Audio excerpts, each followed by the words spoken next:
Well, hi, and welcome to my channel, and welcome to my car.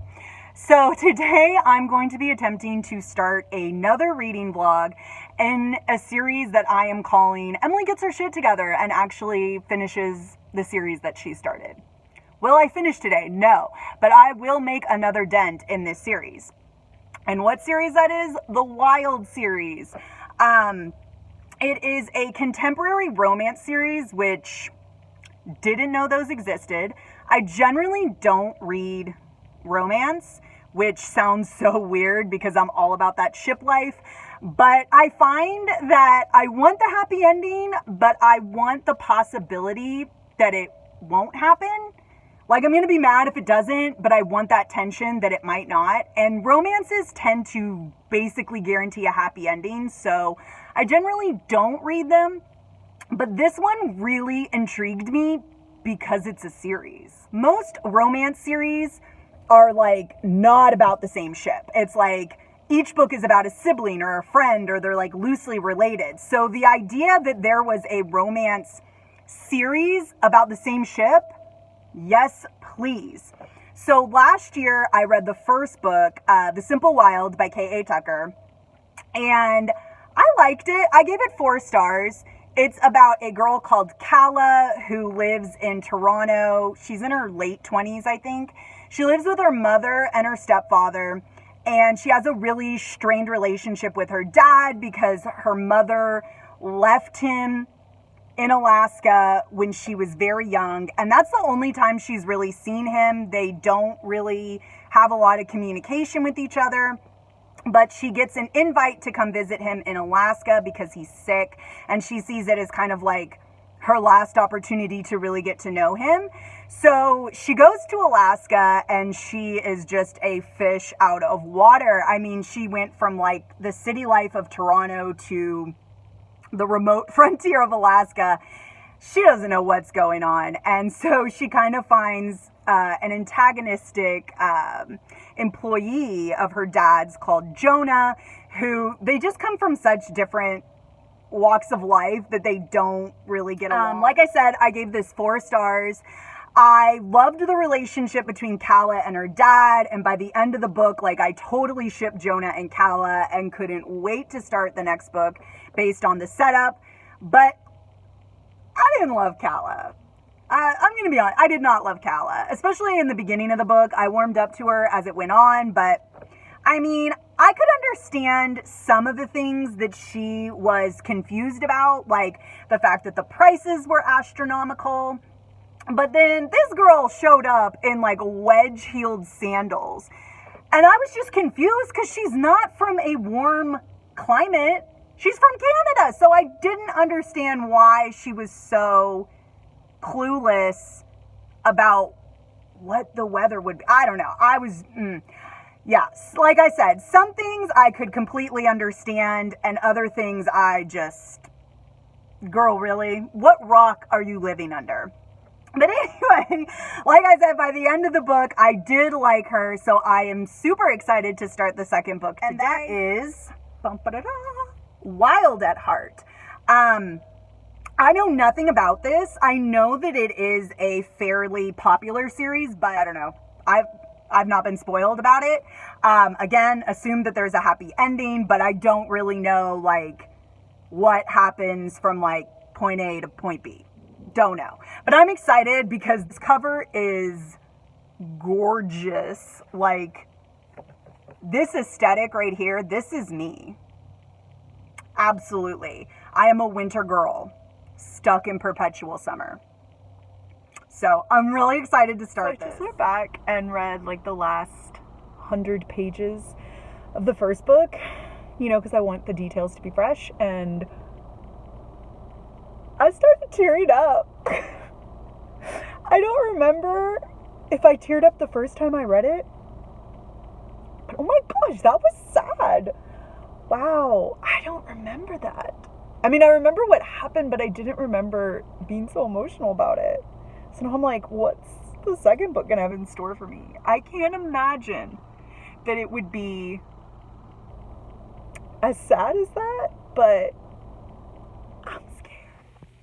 Okay, so I just woke up, but I wanted to talk about this book. I'm like 100 pages in, and so far I'm really liking it. I just want to say, like, Calla's living my dream. You know, aside from having dogs, she's living my dream. In the middle of Alaska with a goat and snow and just right by a mountain. She's literally living my dream. But I will say that this book is very much like what would happen after the happily ever after. Like a very in-depth look at what happens after the happily ever after. So like you have the first book, and you know, after the miscommunication, which is not what happened in this one, but you know, and then they get together and it's like, okay, the end, the book ends. This is like what happens after that, like what is their actual relationship. And obviously like they're so in love and they're so happy, but like you can see that like shit's coming, you know, like reality's about to hit. But I'm really loving it because I love character-driven novels. This is very much like a character-driven, ship-driven novel. So I'm really, really liking it. I don't think everybody would, but I'm really liking it. Okay, so I'm about 50% in, and the thing that I thought was going to happen, I was so excited. I was like, oh my gosh, it's happening. It's happening, it's happening. And then the other thing I thought was going to happen kind of happened simultaneously, and it was a disaster. Oh my gosh. It was one of those things where it's like you think everything's going fine, it's going well, and then like one thing sets you off, and then all of a sudden it's like the worst case scenario. Like your mind just goes to the worst case scenario, and like all your fears just come tumbling out. And in the case of this, like all the fears kept tumbling out in front of him, and it was bad. It was so bad. Reality has crashed, and like I get it. Like I get where Cal is coming from, but I feel so bad for poor Jonah. Yeah. It's good though. I'm really liking it. I'm like on the verge of like crying, and but it's good. It's so good. Here's the thing. I feel like Cal has been in denial a little bit because it's like she's been trying to convince herself that she's not her mother. Like, oh, it's not the same. It's not the same. Just because details are the same, it's not the same. And because she doesn't want the same outcome as her parents. And I think with what happened, she's kind of forced to be like, oh my God, it's the same. Like, it's the same. Like, I'm in the exact same situation. And, like, obviously she's not, because she's not her mother and Jonah's not her father. But now the details have kind of aligned. They're so similar that she just can't deny it anymore. And she's panicked. Like, she's in full panic mode. This poor girl. This poor girl. Wow. So apparently there are 3 books, which I knew, that are Calla and Jonah. But there's also a 4th book that I think came out this year that is supposed to be from Marie's perspective. Now, Marie is Jonah's friend who just, happens to be in love with him. And the part that I'm at, I would definitely not read Marie's book, because she was just talking mad shit about Calla. And here's the thing. If she was just a friend that was talking shit about her friend's significant other, okay, we all do it, whatever. But she's in love with him. No, absolutely not. Absolutely not. Absolutely not. Because here's the thing. She has ulterior motives, or at least it appears that way. Because if you're just a friend, you're a friend, whatever. But if you're a friend that's in love with him, and you're talking shit about his girlfriend, how does that not make it look like you're either, one, trying to break him up, or hoping that they break up so that you can just swoop in. No. No. No. No. Not a fan of Marie. No.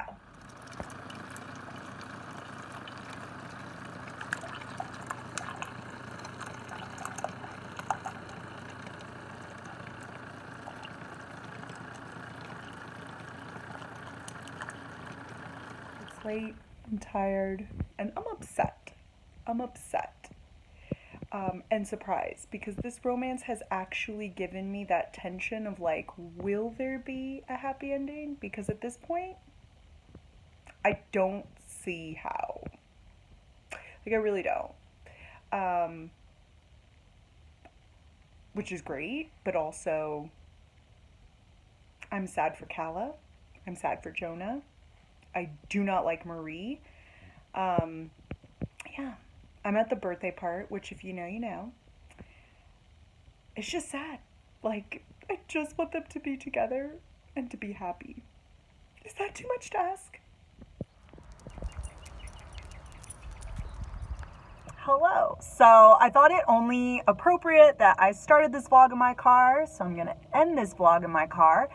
But first of all, I just want to say that I think I mentioned this in actually another vlog, but I just saw that The Cleaning Lady is getting a season 2, and I'm so excited. I'm obsessed.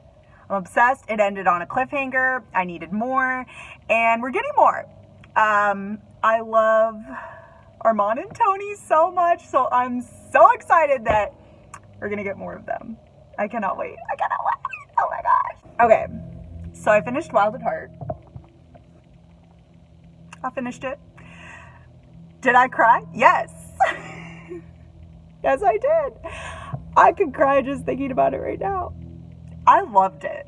I absolutely loved this book. I loved it so much. Are we even going to be surprised that I give it 5 stars? No. No, we are not. So here's the thing.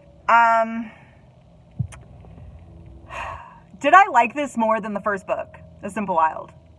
Yes. Yes, I did. Is that an unpopular opinion? Apparently, yes, because on Goodreads, The Simple Wild has a higher rating than this one. Am I shocked about that? Absolutely not. And you know why? Because the styles were so vastly different. I'm not surprised. I feel like you would either really enjoy the first one or really enjoy the second one, but I don't feel like it would be both. I really don't. I'm going to put this down because my arm hurts. The styles are so different. Okay, so The Simple Wild, the first one, I feel like is very much, I don't want to say formulaic because that sounds bad. That sounds like it's a negative, and it's not a negative because I thought it was a really good book. I gave it 4 stars. I cried in my reread. Like, I knew what was coming, and I still cried.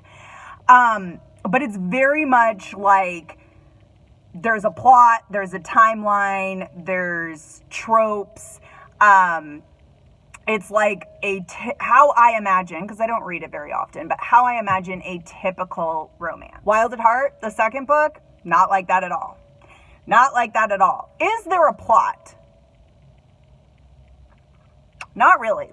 Not really. I think I said this earlier in the vlog. It's literally, I think I said that it was the book about what happens after the happily ever after in the first book. I would say it's more like, I mean, that's true, but also I would say it's more of like, what does that happily ever after really look like? Like, at the end of the book, they get together, you know, as in, you know, every romance. But can they sustain that? Like, will it actually work? Can they get over that initial conflict? That's what this book was about. And I loved it. I loved it. There really is no plot outside of Jonah and Calla living in the middle of nowhere, seeing if they can actually stay together, if they can actually make it, if they can go the distance. I loved that because it was very much like a character study. A ship study, as you will. Love that. Love that for me. I mean, they're literally stuck in the middle of nowhere together. I wouldn't say stuck, choosing to live in the middle of nowhere together. So I loved it. I absolutely loved it. Calla was living my dream. She was living by a mountain in a cabin surrounded by snow with dogs and a goat. And I loved it. I'm so jealous. I could understand why that would be difficult for her, but she was literally living. And I'm going to eat my words here. In the first book, I was like, oh, I don't like Calla. Like, she annoys me. And I just could not understand. But I loved Calla in this one. I thought she was so relatable.